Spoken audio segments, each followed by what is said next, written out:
horse racing on races that have already been run. The question is, will Idaho voters make it legal again this November? You've probably seen the ads on television for Proposition 1.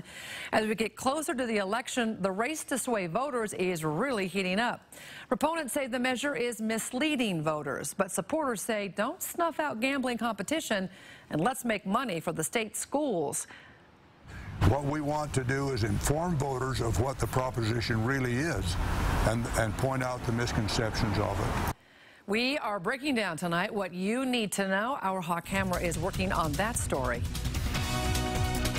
It's targeted messaging at its finest, both for and against Proposition 1.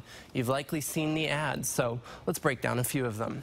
The horses are off the track, thanks to the politicians when they killed off Idaho horse racing. Somewhat unclear here. Horse racing is in fact still legal in the state of Idaho. But is Idaho horse racing declining? According to the State Racing Commission, yes it is. In fact, one of the largest tracks closed down.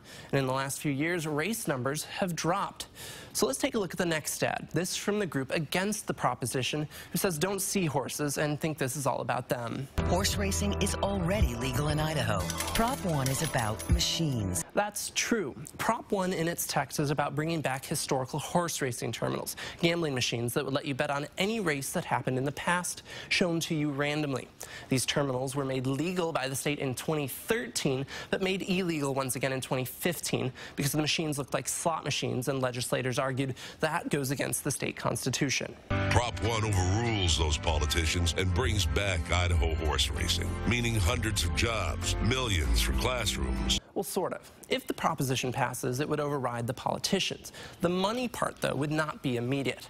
According to the proposition, half of 1% of all money gambled would go to public schools. So the total depends on how much is actually gambled. When it was last legal, the first year saw almost $197,000 go to schools from historical betting, and that was on 3 tracks. The next year, a partial year, it was $520,000. The chairman of the group against Prop 1 says don't let the numbers and the messaging fool you. That is misleading. This is a gambling bill. This is a bill that will enable gambling terminals to be spread throughout the state of Idaho. But firing right back, the group for Prop 1 says casinos are legal, live race gambling is legal. Why can't their machines be legal? It's really hypocritical for the opponents of Proposition 1 to say voters should not approve any more gaming. We are a gaming state, like it or not.